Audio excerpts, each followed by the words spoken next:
ഇറാന്റെ മിസൈൽ ആക്രമണം കഴിഞ്ഞ് 24 മണിക്കൂറിനുള്ളിൽ ഇസ്രായേൽ വാർ ക്യാബിനറ്റ് യോഗം ചേർന്നതും ഇസ്രായേൽ എന്ന രാജ്യത്തിനെതിരെ ഇറാൻ നേരിട്ട് നടത്തിയ ആദ്യ ആക്രമണത്തിൽ ഇസ്രായേൽ പ്രധാനമന്ത്രി പ്രതികരിക്കാത്തതും പശ്ചിമേഷ്യയിൽ സംഘർഷാവസ്ഥ വർദ്ധിപ്പിക്കുകയും ഗ്ലോബൽ മാർക്കറ്റിൽ അസ്ഥിരത വർദ്ധിപ്പിക്കുന്നതിന് പിന്നിലെ പ്രധാന കാരണമാവുകയും ചെയ്യുന്നു.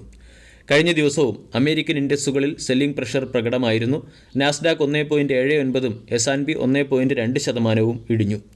നാസ്ഡാക്ക് എന്ന ഇൻഡിസസിൽ വന്ന സെല്ലിംഗ് പ്രഷർ വരും ദിവസങ്ങളിൽ ഇന്ത്യൻ മാർക്കറ്റിൽ പ്രത്യേകിച്ചും IT ടെക് സ്റ്റോക്കുകളിൽ സെല്ലിംഗ് തുടരും എന്നുള്ള സൂചനയാണ് നൽകുന്നത്. ഡോളറിൻ്റെ മൂല്യം കഴിഞ്ഞ 5 മാസത്തെ ഏറ്റവും ഉയർന്ന നിരക്കിലേക്ക് ഉയർന്നത് ഏഷ്യൻ വിപണികളെ സമ്മർദ്ദത്തിലാക്കിയിട്ടുണ്ട്. കഴിഞ്ഞ ദിവസം പുറത്തുവന്ന US retail sales data market എക്സ്പെക്റ്റേഷനേക്കാൾ ഉയർന്നതും അമേരിക്കയുടെ ട്രഷറി ഈൽഡ് 10 മാസത്തെ ഏറ്റവും ഉയർന്ന നിരക്കിലേക്ക് എത്തിയതിൻ്റെയും പശ്ചാത്തലത്തിൽ ഫെഡ് ഉടൻ നടത്തുമെന്ന് പ്രതീക്ഷിച്ചിരുന്ന ഇൻട്രസ്റ്റ് റേറ്റ് കട്ട് തീരുമാനം വൈകാൻ സാധ്യതയുണ്ട്. ഇത് പല നിക്ഷേപകരെയും മാർക്കറ്റിൽ പ്രോഫിറ്റ് ബുക്കിംഗ് നടത്താൻ പ്രേരിപ്പിക്കുന്നു. ജിയോ പൊളിറ്റിക്കൽ ടെൻഷൻ നിലനിൽക്കുന്നു. കൂടാതെ ഗോൾഡ്, ഓയിൽ എന്നീ കോമഡിറ്റികളുടെ വില വർദ്ധിക്കുകയാണ്. ഈ സാഹചര്യത്തിൽ ഇന്ന് ഏഷ്യൻ മാർക്കറ്റ് ലോകത്തെ രണ്ടാമത്തെ ഏറ്റവും വലിയ എക്കോണമിയായ ചൈനയുടെ GDP ഗ്രോത്ത് ഡേറ്റയിലേക്കാണ് ഉറ്റുനോക്കുന്നത്. GDP ഗ്രോത്ത് ഡാറ്റ മാർക്കറ്റ് എക്സ്പെക്റ്റേഷനുമായി ഇൻലൈനായി വന്നില്ല എങ്കിൽ ഏഷ്യൻ മാർക്കറ്റിൽ സെല്ലിംഗ് പ്രഷർ വരാൻ സാധ്യതയുണ്ട്. ഇപ്പോൾ ഏഷ്യൻ മാർക്കറ്റ് ഡൗൺ സൈഡിലാണ് ട്രേഡ് ചെയ്യുന്നത്. ജപ്പാൻ്റെ index 1.6%, Asia Pacific broader index 1.4%വും ഡൗൺ സൈഡിൽ ട്രേഡ് ചെയ്യുന്നു. ഡോളർ ഇൻഡെക്സ് 0.28% ഉയർന്ന് 106.23 എന്ന ലെവലിലേക്ക് എത്തിയതും ബ്രന്റ് ക്രൂഡിൻ്റെ വില 0.5% വർദ്ധിച്ച് $90.63 പെർ ബാരൽ എന്ന ലെവലിലേക്ക് എത്തിയതും മാർക്കറ്റിനെ പ്രതികൂലമായി ബാധിക്കാനും മാർക്കറ്റിൻ്റെ സെല്ലിംഗ് ട്രെൻഡ് തുടരാനും സാധ്യതയുണ്ട്. ഇന്ന് ഇന്ത്യൻ ഇൻഡസ്ട്രീസുകളെ സംബന്ധിച്ചിടത്തോളം 22,000 എന്ന ലെവൽ പ്രധാനപ്പെട്ട സൈക്കോളജിക്കൽ സപ്പോർട്ടാണ്. 22,400 പ്രധാനപ്പെട്ട റെസിസ്റ്റൻസ്. ഇനി ഇന്നത്തെ ദിവസം സ്റ്റോക്ക് സ്പെസിഫിക് ആക്ഷൻ പ്രതീക്ഷിക്കേണ്ട ചില പ്രധാന സ്റ്റോക്കുകളിലേക്ക് കടക്കാം. ഒന്നാമത്തേത് ജിയോ ഫിനാൻഷ്യൽ സർവീസ്.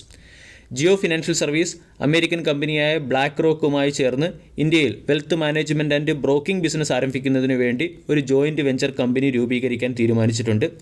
ഈ ജോയിൻറ്റ് വെഞ്ചർ കമ്പനിയുടെ പ്രവർത്തനം റെഗുലേറ്ററി സ്റ്റാറ്റ്യൂട്ടറി അപ്രൂവൽസിന് ശേഷമായിരിക്കും വരിക. ഈ ന്യൂസിൻ്റെ പശ്ചാത്തലത്തിൽ ജിയോ ഫിനാൻഷ്യൽ സർവീസ് എന്ന സ്റ്റോക്കിനെ ഇന്നത്തെ ട്രേഡിംഗ് സെഷനിൽ ശ്രദ്ധിക്കാം. ഏവിയേഷൻ സ്റ്റോക്കുകളെയും ഇന്നത്തെ ട്രേഡിംഗ് സെഷനിൽ ശ്രദ്ധിക്കാം. ഏവിയേഷൻ സ്റ്റോക്കുകളുടെ മാർച്ച് മാസത്തെ പെർഫോമൻസ് റിപ്പോർട്ട് പുറത്തു വന്നിട്ടുണ്ട്. ഇൻഡിഗോയുടെ മാർക്കറ്റ് ഷെയർ 60.1%-ൽ നിന്നും 60.5%-ലേക്ക് ഉയരുകയും സ്പൈസ് ജെറ്റിൻ്റെ മാർക്കറ്റ് ഷെയർ 5.2%-ൽ നിന്നും 5.3%-ലേക്ക് ഇംപ്രൂവ് ആവുകയും ചെയ്തിട്ടുണ്ട്. പ്രമുഖ ഇൻവെസ്റ്ററായ രാധാകൃഷ്ണൻ ദമാനി VST ഇൻഡസ്ട്രീസ് എന്ന സ്റ്റോക്കിൽ 86 കോടി രൂപയുടെ ഇൻവെസ്റ്റ്മെൻറ്റ് നടത്തി. VST ഇൻഡസ്ട്രീസിൻ്റെ 1.51% ഷെയറുകൾ 3,689 രൂപ പെർ ഷെയർ എന്ന റേറ്റിലാണ് രാധാകൃഷ്ണൻ ദമാനി വാങ്ങിയത്.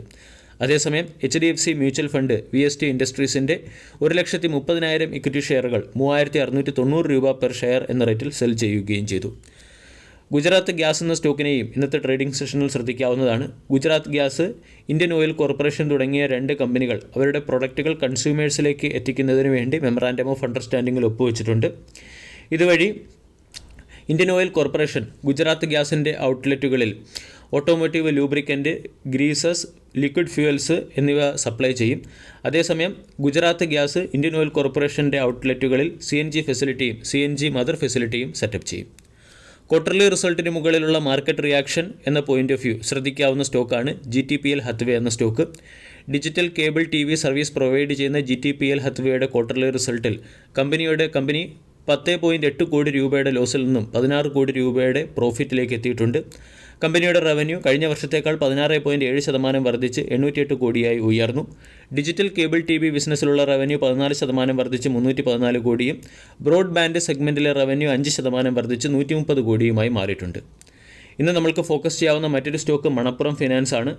$500 മില്യൺ ഫണ്ട് റൈസ് ചെയ്യുന്നതിന് വേണ്ടി മണപ്പുറം ഫിനാൻസ് എന്ന കമ്പനി ബോർഡ് ഓഫ് ഡയറക്ടേഴ്സിൻ്റെ മീറ്റിംഗ് വിളിപ്പിച്ചിട്ടുണ്ട്.